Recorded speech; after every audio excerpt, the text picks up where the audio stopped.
Today is the day, perhaps, when hope, politics and history meet. Today in Lok Sabha, the Lokpal Bill will be taken up. And what's the principal opposition party is going to do? Leader of BJP, Mr. Yashwant Sinha is with us. Mr. Sinha, you've been a bureaucrat, you have been a politician, you have been a minister, and you are now in opposition. You have perhaps traversed the entire spectrum. This legislation, the way the movement has happened since January to perhaps this December, do you think perhaps there is a great will on part of the government to come up with a strong anti-corruption legislation? No, I don't think the government has a strong will. The government has been dragging its feet all along. It has been forced into some action by the movement which have sprung across the country, led by Mr. Anna Hazare, the pressure that we all built in Parliament. But the manner in which the bill has been brought, the kind of amendments which have been introduced through core agenda, as I pointed out in the Lok Sabha, are all, to my mind, efforts on the part of the government to derail the passage of it. You know, Mr. Pranab Mukherjee made the argument that if we can't sit in judgment, it's for the judiciary. He raised the competence of the House issue. Yes. But the point is, we can't knowingly and deliberately commit an unconstitutional act, make a bill which is ultra vires of the Constitution, knowingly. And this is exactly what the government is doing, apart from other infirmities in the Lokpal draft bill. CBI is a huge sticking point. Perhaps it's now very clear that the government is not ready to give up any kind of control over the CBI. You will be in power eventually, someday. Aren't you uncomfortable over the fact that you will have to let go of the control of CBI? No, the CBI has been misused from time to time. There is no doubt about it. Even today it is being hugely misused. And therefore there is a great need in this country for the CBI to be independent, starting with the appointment of the director of CBI by an independent and impartial body to the control of the CBI. I am firmly against government having control over CBI. Whether we are in power or out of power, that doesn't matter.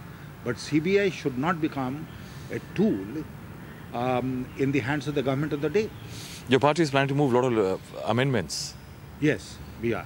And is the idea to delay the proceedings, or is it that you think technically this legislation does need a lot of changes? We feel that technically and practically the legislation needs a lot of changes.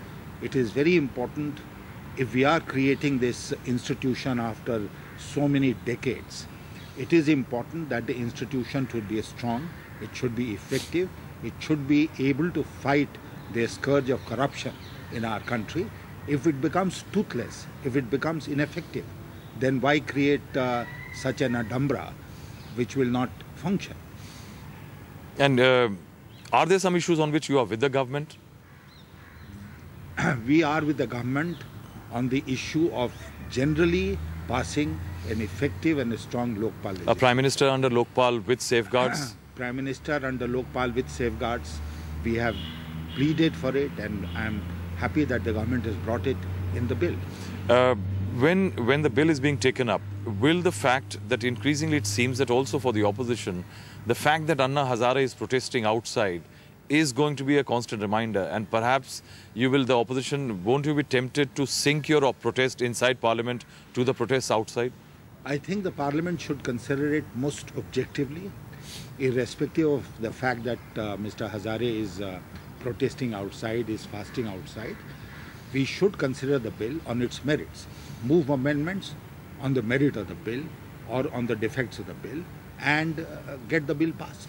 What about the Lokayukt appointment? That is another sticking point because that is clearly unconstitutional. That is so patently unconstitutional. I don't know. I mean, perhaps, long ago somebody had said about a law minister in Government of India that the only thing he knew about the Constitution was that Article 311 followed Article 310. That is the kind of monumental ignorance that this government has shown. Do you think that this structure eventually, at this rate, if the bill does not get passed and Anna Hazare protests do gain momentum, isn't it building up some kind of a clash with the civil society. Because see, the problem is that the parliament was supposed to finish the task by the 22nd. It is Anna Hazare who had announced it on the 27th. He will be going on a fast. Eventually, the parliament has decided to meet Mr. Anna Hazare to do everything on the same day. So perhaps a clash has been built more by the parliament. More by the government. You know, I mean, just look at it. The government brings the bill, the new bill, introduces it almost at the last moment, on the last day of this session, and then we get the session extended to consider the bill. Why? Why couldn't they put their heads together and bring a bill earlier so that we could have considered and passed it before the 22nd? I mean, this is the inefficiency of the government. But the government yesterday said, Mr. Pawan Bansal, the Parliamentary Affairs, was on record to say that laws are dynamic. They can keep getting additions, subtractions, changes and amendments. Fine, absolutely fine. But we cannot do something unconstitutional, something illegal, knowingly. This is the whole point. I mean, you talked about Lokayukta. There is a provision in the Constitution to permit the centre to legislate for the states. If the centre does not agree to remove this minority issue and this issue of Lokayukt laws, central law being binding on the states, will you support the government on the constitutional amendment? No, how can we support the government on a constitutional amendment which is patently unconstitutional? It will be struck down the moment it goes to the courts. To the courts. Then in the Rajya Sabha, the government does not have a clear majority, and 2/3 is a distant dream. What happens in Rajya Sabha? Because has there been an effort by the government to talk to the opposition and get 2/3 consensus on it? Not to the best of my knowledge. They have not talked. In any case, we don't trust this government anymore because they have gone back on everything that they promised to us, and therefore there is no point in talking to the government. You know, the point is, even in the Lok Sabha, for the constitutional amendments, they'll need 2/3 of the members present and voting. And let's see whether they get the number.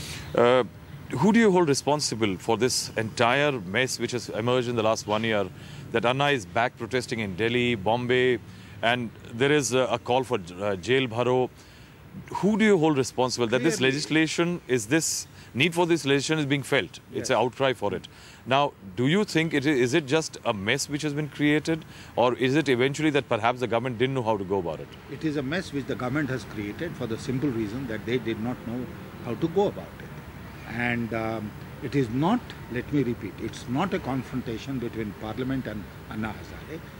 If at all, it is a conflict between the government and Mr. Hazare. Won't you be very happy if the bill doesn't get passed and Mr. Anna Hazare is out in 5 states campaigning against the Congress? Why should we? We want an effective Lokpal, we want a powerful Lokpal, and we want the bill to be passed. There is no politics to it. There is no politics to it.